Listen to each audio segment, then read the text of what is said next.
तो सच्ची कलाम ने, मेरा पुख्ता ईमान है। तो नाज़िल नबी करीम सल्लल्लाहु अलैहि वसल्लम ते अल्लाह की तरफों नबी पाक सल्लल्लाहु अलैहि वसल्लम तो अहमद अली मां का ना वाइफ का ना परेशान ने कारोबार की वजह तो तबीयत के लिहाज नाल इन्हां दियां परेशानियां तकलीफ़ां रुकावटां बंदिशां कुदरती ने अल्लाह की तरफों ने अपनी लापरवाहियां अपनियां कोताहियां ने इन्हां दे उत्ते कोई हवाई चीज़ां ने कोई साया कोई असेब कोई नज़रे बद इन्हां कोलों कोई गलती या कोई कोताही हुई है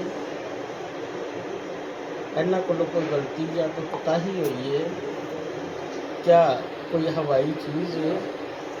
क्या किसी ने कोई जादू या कोई बंदिश या कोई रुकावट करवाई जिनकी वजह तो परेशानी का सबब है? यह कुरान पाक वाज़ और सच्चा जवाब जो अल्लाह की तरफों परेशान ने सेंटर अल्लाह की तरफों परेशान ने। देखो कुरान पाक नहीं हिलता गया तो जो अजल रखी कोई इन्हों के उत्ते हवाई चीज़ा ने कोई साया असेब है इन्हों को कोई गलती या कोई कोताही हुई है। क्या स्पैशली किसी ने जादू करवाया हो?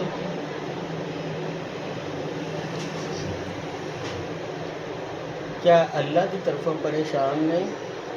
क्या जादू की वजह तो परेशानी है? देखते पे जी इमरान साहब कोई नज़र आया है कोई नुकसान कोई साढ़े वालों कोई हथ फिरिया हो या उन्होंने फिरिया हो? सिर्फ जादू तो फिरता पे पुराने का लोग जादू दसते नहीं कि तुहाडे ते जादू होया है कई तो कोई भी नहीं होया होंदा तो भी दसते हैं लेकिन इत्थे कुरान ने दसना उर्दू भी दसना। ठीक है हुण असीं जादू बार बार पूछ रहे जादू तो ही फिर रहे हुण असीं इहदा इलाज पूछना जिस तरह हुण तुसीं दस रहे असीं कईयां कोल गए हैं लेकिन उन्होंने कोई इलाज होएगा तो तुसीं उत्थे ही बह जाना सी फिर इत्थे मेरे कोल नहीं सी आना। ठीक है हुण तुसीं आए हो इलाज वास्ते ए कुरान पाक वाज़ और सच्चा जवाब जो इन्हां दा इलाज करना चाहते हैं।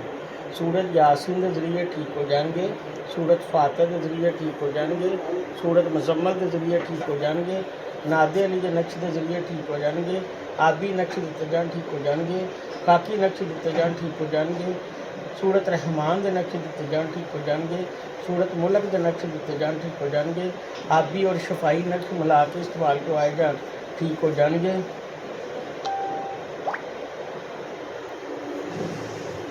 आबी और शफाई नक्श मिला के इस्तेमाल करवाए जान ठीक हो जाएंगे।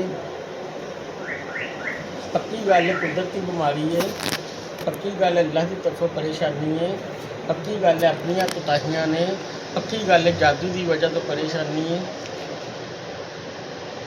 जादू किसी महल्लेदार ने करवाया है इन्हां दे दोस्तां चों किसी ने करवाया है इन्हां दे ज़ाती रिश्तेदारां की किसी की शरारत है।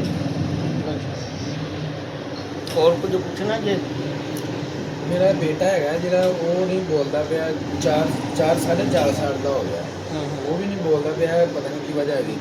डॉक्टर को भी चेक करा लिया बड़े तो बड़े डॉक्टर को चेक करा लिया लेकिन वो कहते हैं मसला ही नहीं हुआ।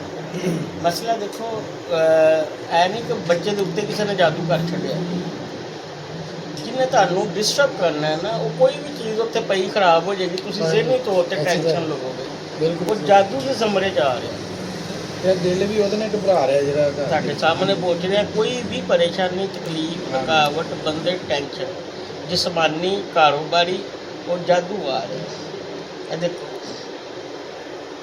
ए कुरान पाक वाज़ और सच्चा जवाब जो जरा का दिल घबराना खौफ का आना परेशानी का सबब दिल सहम जाता है। क्या बीमारी है क्या बीमारी है क्या जादू की वजह तो परेशानी का सबब बनया?